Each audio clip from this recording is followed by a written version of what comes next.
Hello, everyone, and welcome to the 100th episode of Ferris Sports Update. I'm your host, Rob Bentley, and thanks for tuning in.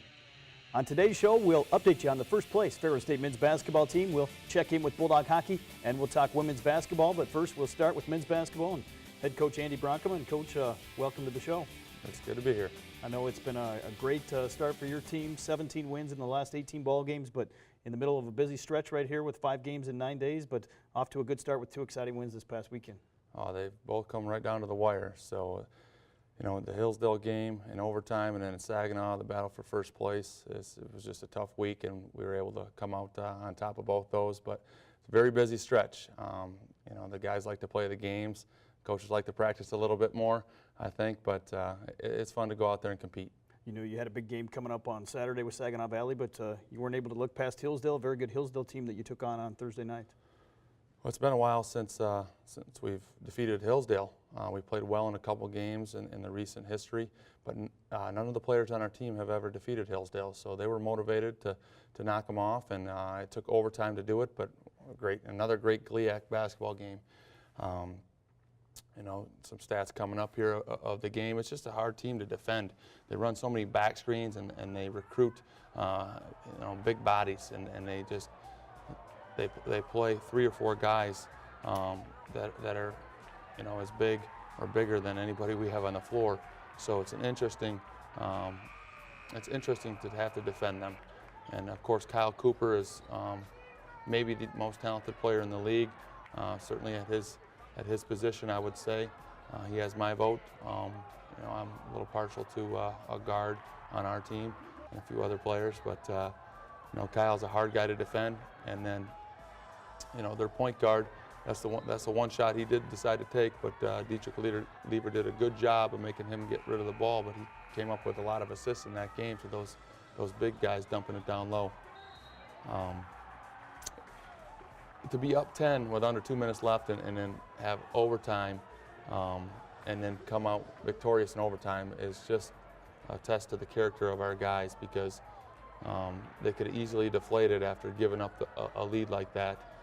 As coaches, we could have put them in a little better position to close out the game, but overtime was forced, and we had to win in overtime. 20 points in OT.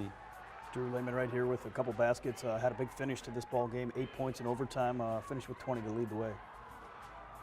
You know, we do rely on him for a lot of big shots, you know, but other players making plays like James and Jared right there, and Josh has been real big for us. Of course, Dietrich Lieber's on-ball defense has been some of the best in the league, and then Jabril off the bench and the rest of the players off the bench, the rookies and our backup centers. It's just been a total team effort, and you know, sometimes, although we can count on Drew making those shots, you know, sometimes we got to rely on those other guys coming through like we know they can.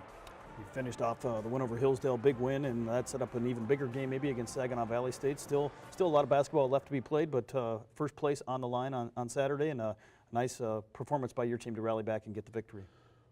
Well, it was a real big game. We're not hiding from that fact, but it's too early in the season to be that big. You know, that probably the second matchup against Saginaw is going to be the biggest game, along with, you know, some of the other opponents. You know, that loss to Lake State, that won't be the you know, most important game against Lake Superior State. So as we near the last 3 or 4 games in the season, those will all be pretty big games. Right now, we're able to treat them one at a time and move forward. But Saginaw at Saginaw, that atmosphere, you can see the crowd right here in the highlights, and the atmosphere and the battle for first place and the way the media took it. It was a lot of fun.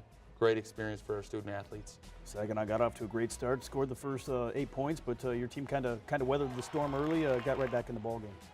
Yeah, it's just, we compare it to boxing matches sometimes as coaches, and you know, they got us with the first punch, second and third, you know, but once we kind of got the feel of it, we battled back, and you know, to be down 2 at half, that was a home court roll right there, Robert.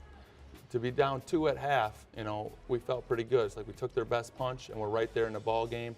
And then we came out in the second half and you know, battled. We were within striking distance. Nice pivot by Josh. Within striking distance, and you know, went to a little bit of a zone, and I think that threw them off. And we were able to close it out with some big plays. You mentioned down 2 at halftime. They came out in the second half, took a 9-point lead, but again, your team, as you go to that zone, really rallied back, came up with some big stops late in the ballgame. Big stops. Our guys in that zone really covered their areas real well with active hands. Again, they came out and punched us in that first few minutes of the second half, and we had to respond. But Jared Stoliker with 17 rebounds in this game. That was a big one in the crowd. He got a lot of big rebounds in the crowd. Back-to-back big shots here by Drew. Little set we run, a little two-man game, and just making some plays here. Some pretty high level of difficulty there, but brought us back into the game, and then the zone really stopped them on defense. Another just gritty play right here. These are the plays that win basketball games. You can't really draw that one up. It's just a lot of grit. Mentioned to you before when we were watching those highlights, that last play was a coaching error. Had them in the wrong defense for the out of bounds. Wasn't their fault. There's Jabril going hard to the hole and finishing it with some free throws. So big win for us. Nice to see your team make some free throws down the stretch as well. Important in ball games like that that are going to come down to the last play or two.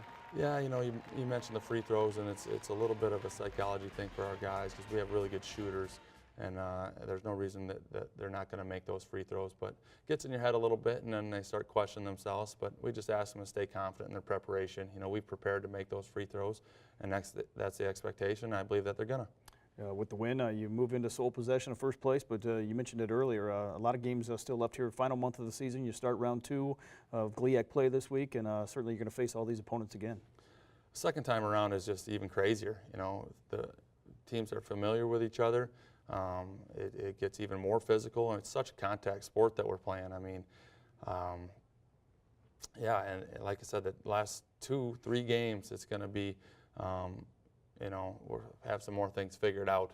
But anybody in the North can beat anybody. It doesn't matter if you're currently in first or currently in last. I mean, the teams are not that far apart, and it makes for some enjoyable competition, but it's not very easy.